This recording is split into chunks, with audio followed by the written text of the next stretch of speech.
12월 24일입니다. 예수님은 누구신가라는 제목으로 골로새서 1장 15절에서 23절까지 말씀 봅니다. 이제 사도 바울은 예수님이 누구신가에 대해서 아주 본격적으로 설명을 하죠. 왜냐하면 그 당시 골로새 교회 안에 기독론이 좀 잘못된 이단들이 들어왔기 때문에 그렇습니다. 그들은 하나님과 인간 사이의 중재자는 천사들이다. 예수님이 아니다. 그렇게 이제 가르치고 있었습니다. 그래서 참 중재자이신 예수님의 지위와 신분을 격화시키고 있었던 그 사람들에게 속아 넘어가지 않게 해서 지금 예수님이 누구신가 아주 잘 자세하게 지금 이제 확실하게 설명하고 있습니다. 그 아들 예수는 보이지 않는 하나님의 형상이에요. 모든 피조물보다 먼저 나신 분입니다. 그럼 원래 일찍이 하나님을 본 사람은 아무도 없다. 아버지의 품속에 계신 외아들이신 하나님께서 하나님을 알려주셨다. 그러니까 예수님이 하나님을 알려주셨다. 그거죠. 그리고 예수님이 말씀하시기를 나를 본 사람은 하나님 아버지를 본 것이다. 그렇게 말씀하셨어요. 그러므로 여기서 보이지 않는 하나님 형상이라고 예수님을 말씀하는 건 예수님은 성부 하나님과 실체나 본성이나 그리고 영혼성에 있어서 완전히 동등하시다. 삼위일체론의 기본입니다. 그리고 만물보다 모든 피조물보다 먼저 나신 분입니다. 이것은 시간적으로 볼 때 모든 피조물이 창조되기 이전에 계셨던 분이시고 또한 만물 위에 존재하셨으며 만물보다 우월하신 분이다. 왜? 창조주이시니까요.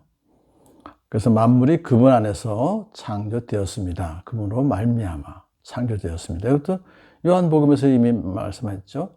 모든 것이 그로 말미암아 창조되었으니 그가 없이 창조된 것은 하나도 없다. 하늘에 있는 것들과 땅에 있는 것들, 보이는 것들과 보이지 않는 것들, 왕권이나 주권이나 권력이나 권세나 할 것 없이 모든 것이 그분으로 말미암아 창조되었고 그분을 위하여 창조되었습니다. 그 예수님은 왕 중에 왕이시라는 거예요. 그리고 하늘에 있는 것들은 이제 천사들, 영적 존재들이죠. 땅에 있는 건 사람들이고, 여러 가지 가축들 다 포함되는 거죠. 그런 것들과 이제 세상의 권력들까지도 다 하나님의 예수님으로 말미암아 창조되었고 그랬어요. 예수님은 말씀을 통해서 만물을 창조하셨고 또 지금도 만물보다 먼저 계시고 만물은 그분 안에 존속합니다 그랬어요. 존속한다는 것은 이제 지금 자기의 능력으로 예수님은 말씀으로 만물을 보존하시는 분이시다. 그렇게 히브리서 1장 3절에 말하고 있습니다.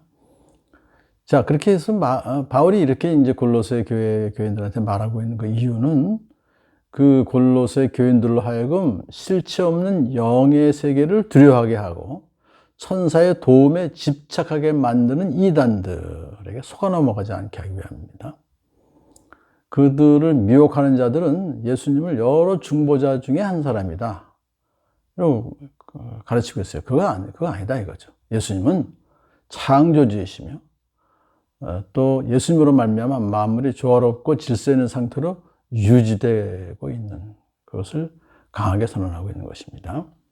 이어서 바울은 예수님과 교회와의 관계를 설명하죠. 그분은 교회라는 몸의 머리이십니다. 그는 근원이시며 죽은 사람들 가운데서 제일 먼저 살아나신 분이십니다. 이는 그분이 만물 가운데서 으뜸이 되시기 위함입니다. 먼저 이 예수님과 교회와의 관계는 아주 긴밀한 유기적 관계를 갖고 있는 것입니다. 성도들은 교회를 이루고 있고 예수님은 교회와 더불어 성도들과 더불어 예수님의 생명을 공유합니다. 예수 믿으면 영생을 얻게 되는 거니까요. 그래서 교회는 예수님으로부터 생명력을 공급받아야만 살 수 있는 거예요.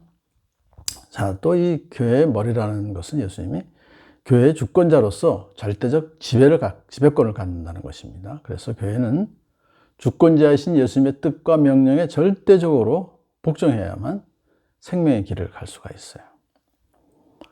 자, 여기 또한 예수님은 부활의 첫 열매이시기 때문에 모든 성도들도 예수님의 뒤를 따라서 부활할 수 있게 해주시는 거예요.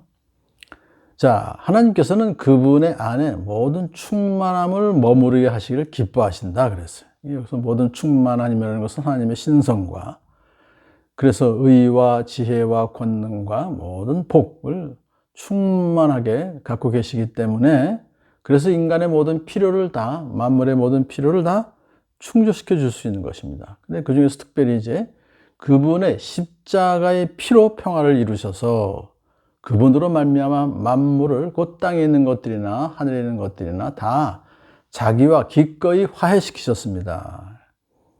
예수님의 십자가의 피로 하나님과 예수님과 모든 피조물이 다 화해가 됐다, 그런 것이죠.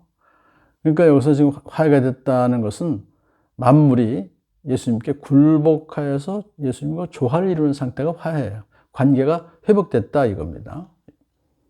죄인이었던 우리가 이제 예수의 피로 구원받아 하나님 앞에 당당히 나아갈 수 있게 되었다는 것은 화해가 된 거죠. 그리고 여기서 만물이 이제 다 그렇게 됐다는 것은 땅에 있는 인간과 그리고 하늘에 있는 천사들을 가리키는 것입니다. 자, 고린도후서 5장 18절에 이렇게 말씀되어 있죠. 하나님께서는 그리스도를 내세우셔서 우리를 자기와 화해하게 하시고 또 우리에게 화해의 직분을 맡겨 주셨습니다. 그래서 여기서 이제 하나님과 우리가 화해가 되었다는 것은 자동적으로 된 것은 아니고 어디까지나 예수님이 십자가에서 우리를 위해서 피 흘려 돌아가심을 믿고 예수님을 주님으로 영접할 때 비로소 하나님과 예수님과 화해가 되는 것이죠. 자, 이제 사도 바울은 이제 골로새 교인들에게 그들의 상태를 말하면서 예수님의 육체적 죽음을 강조합니다. 전에 여러분은 악한 일로 하나님을 멀리 떠나 있었고 마음으로 하나님과 원수가 되어 있었습니다. 그러니까 이제 예수님 믿기 전에 그들은 어떤 상태냐면 마음으로 하나님과 원수가 되어 하나님을 거역하는 상태에 있었기 때문에 그 결과로 나타나는 것이 악한 행실, 악한 일로 나타나는 것이죠. 마음이 반역의 근거지요. 악한 행실은 그것의 외적인 표현, 외부적인 표현에 불과하다. 그렇게 볼 수가 있습니다. 그러므로 마음을 먼저 깨끗이 해야만 선한 행위가 결과적으로 나올 수 있는 것이죠. 그렇지만 모든 인간은 스스로 자신의 마음을 깨끗하게 할 수가 없습니다. 그래서 하나님께서 예수 그리스도를 이제 십자가에 달려 돌아가게 하심으로 그런 믿음으로 거듭나게 하셔서 새 마음을 주시는 거예요. 그래야만 그 마음이 깨끗하게 될 수가 있는 것이죠. 자, 이제 그것을 이제 말하죠. 그러나 지금은 하나님께서 그리스도의 죽음을 통하여 그분의 육신의 몸으로 여러분과 화해하셔서 여러분을 거룩하고 흠이 없고 책망할 것이 없는 사람으로 자기 앞에 내세우셨습니다. 하나님이 하신 거란 말이죠. 근데 그 방법이 그리스도의 죽음을 통해서 하셨다. 육신의 몸으로 죽으심으로 하나님과 우리 화해가 된 것을 강조하는 것입니다. 왜 육신의 몸을 강조한 이유는 그 당시 그 영지주의자들은 아니다, 영적으로만 다 이것은 된 것이다, 이렇게 가현설을 말하는 거예요. 육체가 죽은 것이 아니다, 그렇게. 자, 그들의 잘못된 주장에 대해서 이제 반박하는 것이죠.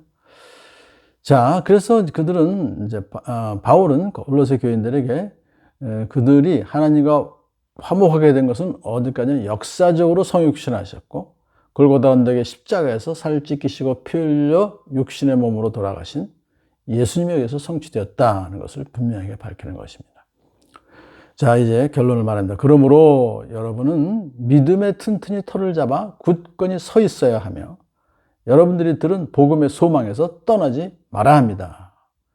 그러니까 믿음의 튼튼히 털을 잡으라는 것은 성육신하시고 십자가에 피 흘려 들어오신 예수님에 대한 믿음을 분명히 하고 튼튼히 털을 잡고 굳건히 서 있어야 하면서 복음의 소망은 앞으로 예수님 재림하실 때 구원이 완성될 것을 기대하라는 것이죠.